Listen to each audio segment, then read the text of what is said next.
Good morning, everyone. I'm very happy to be here in Mississauga with Karina and Nick Winder. You don't know this, but we're all gathered here for a garden party for Karina's birthday. So happy birthday, Karina. It's great to be able to meet with families to talk about our plan to build an economy that works for all Canadians. Je suis très heureux d'être ici pour le lancement du Fonds d'infrastructure pour l'apprentissage et la garde des jeunes enfants qui va améliorer l'accès aux services de garde pour les familles à travers le pays.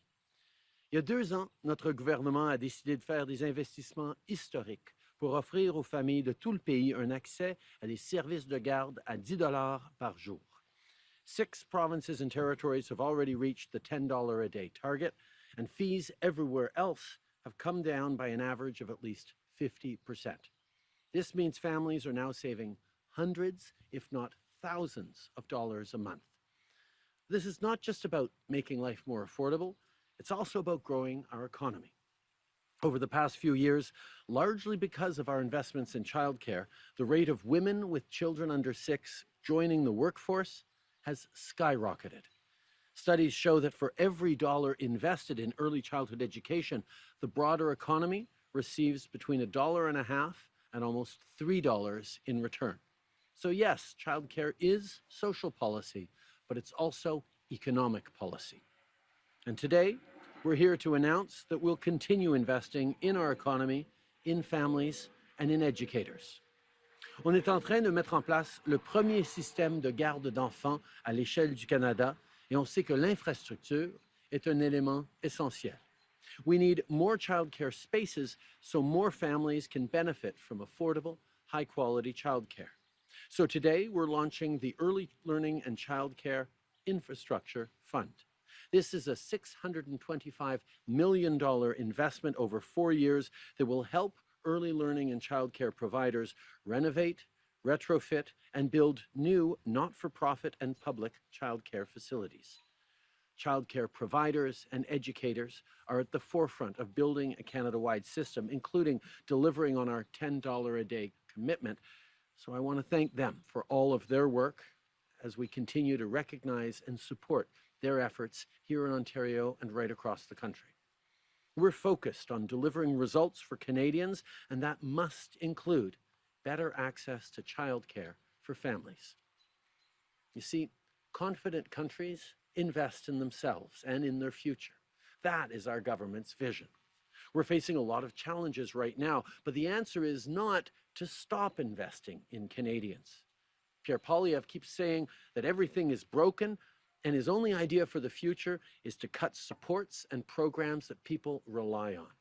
That's not responsible leadership, and that's not how we build the stronger future we need to have. It's a pessimistic and damaging perspective that doesn't do right by Canadians. He wants to tear things down, but we're focused on building things up, like $10 a day childcare. Une économie centrée sur le bien-être de tous les Canadiens, c'est une économie où les mères n'ont pas à choisir entre leur famille et leur carrière et où les familles peuvent se permettre des services de garde de qualité. Et c'est comme ça qu'on va continuer de bâtir. Merci tout le monde. Je vais maintenant passer la parole à la ministre Gould. Karina. Bon, mais merci beaucoup, Monsieur le Premier ministre, d'être ici à Mississauga, en Ontario, et pour faire cette belle... Oh, merci, I'm not as tall. Merci. Pour faire cette annonce tellement importante. It's been almost 2 years since we announced our Canada-wide Early Learning and Childcare Initiative. And while we've seen such tremendous progress, particularly when it comes to fee reductions, we have families across this country that are saving between $3,000 and $6,000 a year on their childcare fees. And I have heard from parents from coast to coast to coast who talk about how transformative this has been for them and their families. And I've heard from mothers in particular who have said that this has given them the confidence to go back to work. And we've seen that in the numbers. Quite frankly, we have the highest female job work participation rate in Canadian history right now of women of childbearing age. And so partly thanks to the work that we have done on ELCC. But we also know that we need to grow the number of spaces that are available for families across this country. This is part of our commitment to create 250,000 new spaces from coast to coast to coast. 52,000 of which have already been announced. And we're on track to meet that objective in partnership and in collaboration with the provinces and territories. Today's announcement is about making it possible to reach those harder to reach places, to ensure that whether folks live in childcare deserts, remote or rural areas, whether they're in high cost urban environments with low income neighborhoods, whether it's official language, minority communities, urban, indigenous, or racialized communities, these funds will be transferred to the provinces and territories based on the same calculation formula that we had put in place for the bilateral agreements to help make sure that every family in Canada who wants access to a childcare space has that access. So today is a really exciting announcement. I'm thrilled to be here. I'm thrilled for the leadership and the vision of the Prime Minister who has made this possible and made this a reality. And I'm thrilled at the impact that this is going to continue to have on Canadian families, on our children, and of course, those who work in early childhood education. So, merci beaucoup tout le monde et c'est une bonne journée aujourd'hui pour les familles, pour les enfants et pour les centres de petite enfance ici au Canada. Merci. Thank you. We will now be starting with the question and answer period. Nous allons maintenant commencer avec la période des questions. First question goes to CBC. Good morning, Prime Minister Simon Dingley from CBC. Welcome back to Southern Ontario, sir.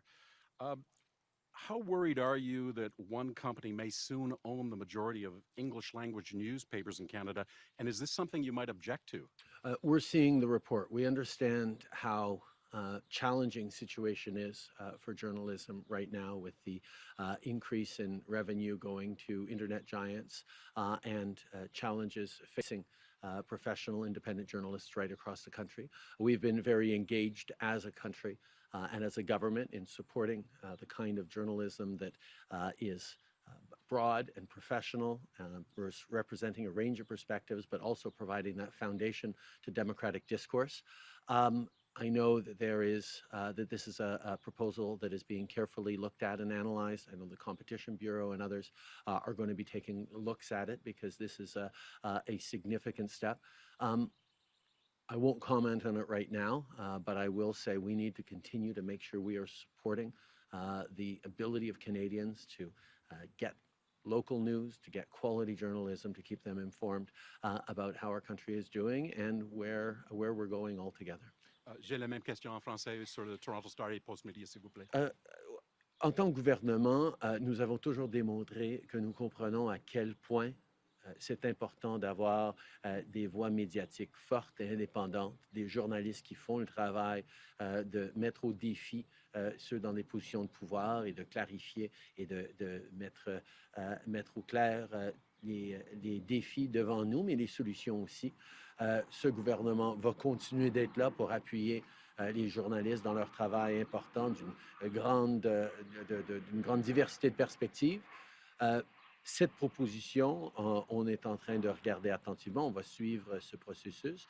Je sais qu'il y a différentes instances qui vont regarder les détails et si c'est effectivement bon pour le Canada et bon pour les citoyens. Mais nous allons suivre ces nouvelles pendant qu'elles se déroulent. A second question, sir. The Assembly of First Nations meeting today to discuss Chief Roseanne Archibald, who's been accused of breaching harassment and whistleblower policies. Do you still have faith in her leadership in that job?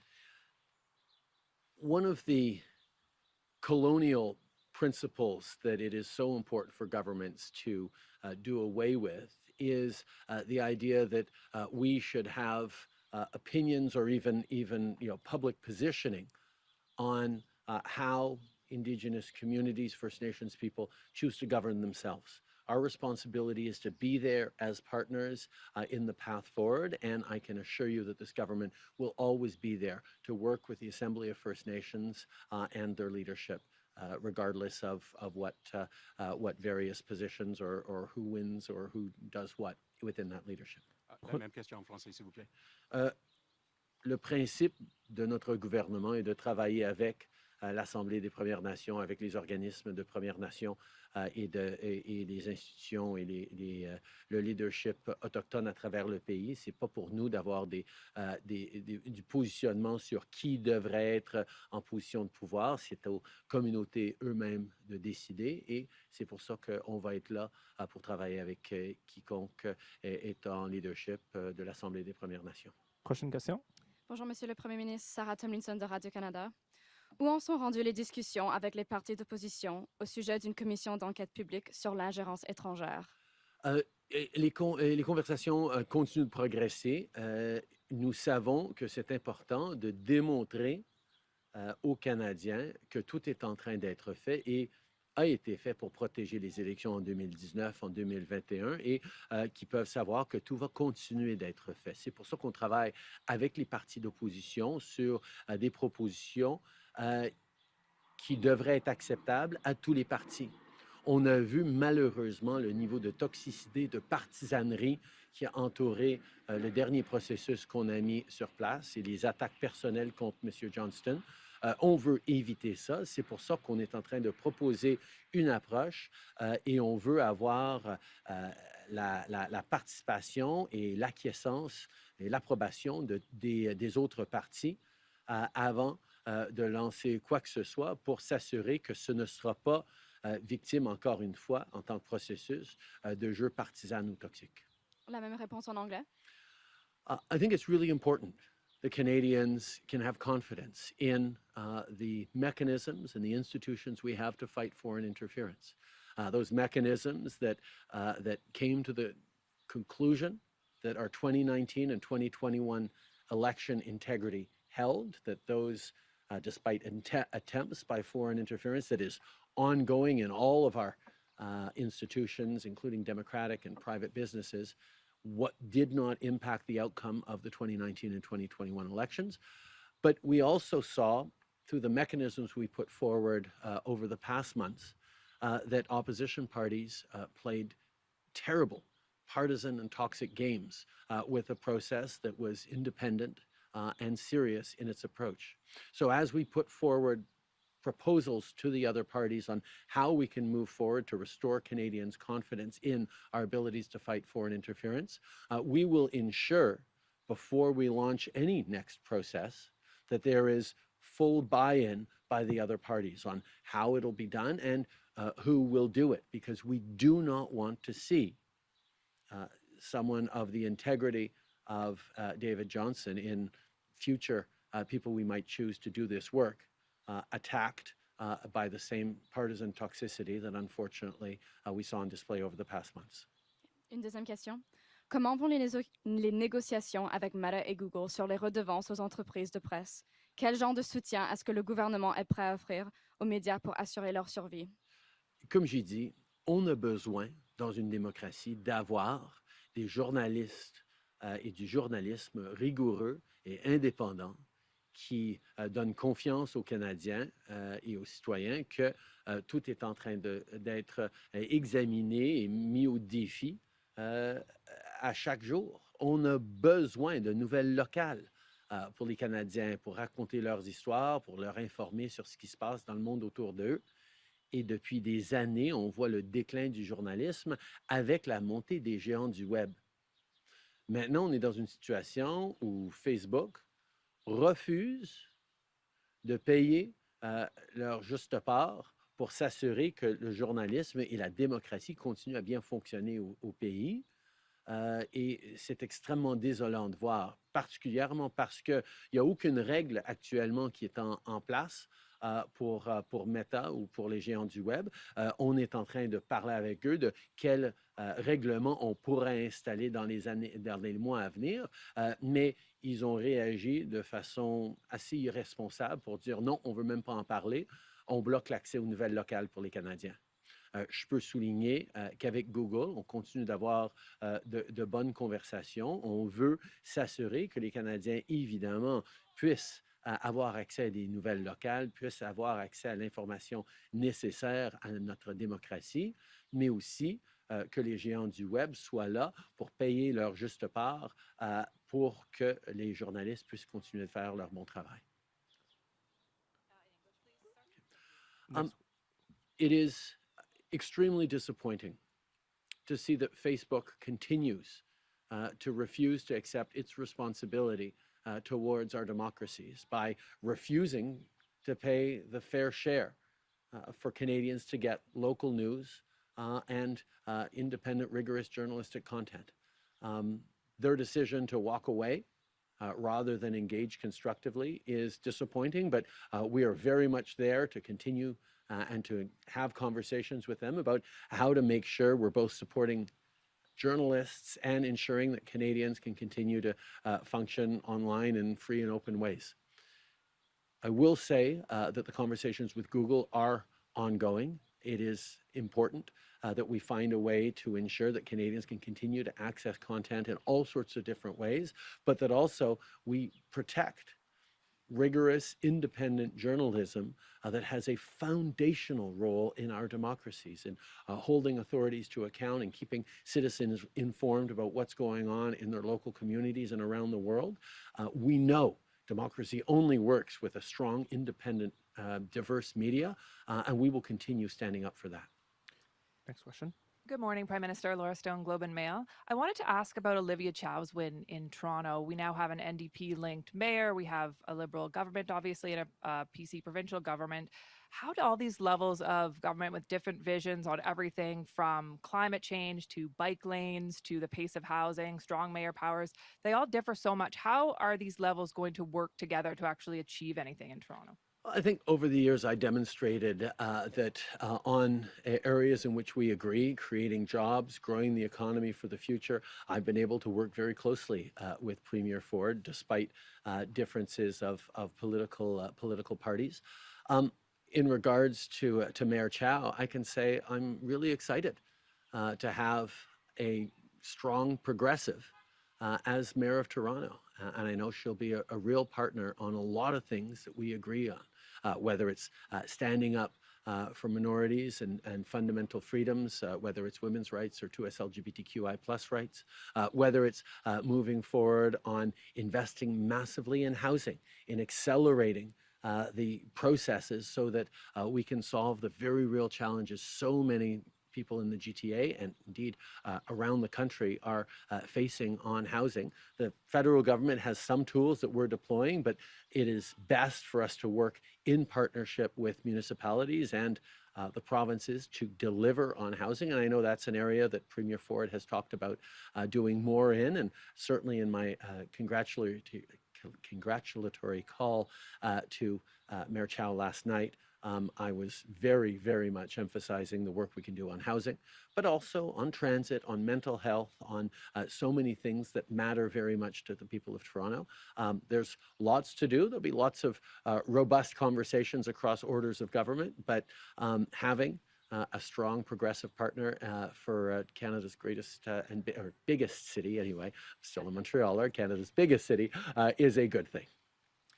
And we know that Toronto is facing upwards of $1 billion shortfall. Is the federal government prepared to extend any funding to the city? And I just wanted to also ask you about Ontario Place. It is a point of division between the city and the province. Are you prepared to step in, or do you have a view on the province's redevelopment plans? I have no comment on Ontario Place, but I will say that over the past number of years, the federal government has stepped up significantly in investing in areas that have made a real difference in Canadians' lives. Whether it's on childcare, which has traditionally been seen as a provincial area of jurisdiction, the federal government has and will continue to step up to be a real partner because it is a question of economic growth and opportunity right across the country. During the pandemic, the federal government stepped up to such an extraordinary degree that 8 out of every $10 that supported people during the pandemic came from the federal government. What that means is we have been there over the past years to make sure that our economy has been growing and flourishing the way it needed to. The provinces need to step up now to support the cities that are their area of jurisdiction. We will continue to be there as a federal government, as a partner, but we will not be able to, with the importance of fiscal responsibility, be able to be there in replacing the province in areas where they have the need and they have the means to continue to invest significantly in their cities. And certainly that's a conversation I had with Olivia last night, and we'll continue to work on. Last question. Hi, good morning, Prime Minister. Chris Gargas, CTV News. I'm doing dual duty here today, so please bear with me. The question is, the opposition wanted a public inquiry called by the end of the Parliament session. Why haven't you announced next steps on this? What's the delay? As I said earlier, it is really important to us that we move forward with a consensus from all parties on the way forward. We saw the excessive partisanship and toxicity that was aimed at and rendered it impossible for our esteemed former Governor General David Johnston to actually be able to continue his work. This is something that I think all Canadians know we have to avoid in the future as we deal with foreign interference, and that's why we are going to be making sure that we have consensus around the path forward, around the framework, around the individual or individuals we will put in charge of the next steps before we actually announce anything. We need to have buy-in from the other parties so that we do not see the kind of partisanship and toxicity that was all too evident last time we moved forward on a serious approach to dealing with foreign interference, which requires responsible leadership and serious approach. And last follow-up, sorry. Good morning, Prime Minister. You're here talking about expanding childcare centers, but I was wondering if you can also address the workforce crisis. There are existing centers that are really struggling with staffing issues, and we understand it is the province's job to implement this program, but can you just talk about what the federal government can do? Well, our hope is the fact that the federal government has stepped up so massively with tens of billions of dollars to ensure that childcare prices are coming down to $10 a day across the country over the coming years, even as they've already been cut in half. That we're putting forward hundreds of millions of dollars now to invest in infrastructure to support childcare spaces. That the provinces will do their part in stepping up and ensuring proper supports and a pay grid for early childhood educators, encourage opportunities for people to join the workforce as early childhood educators, and create that stability so that you can have high quality childcare spaces, both be accessible and affordable. This is work that we will continue doing together. Merci beaucoup tout le monde. Thank you.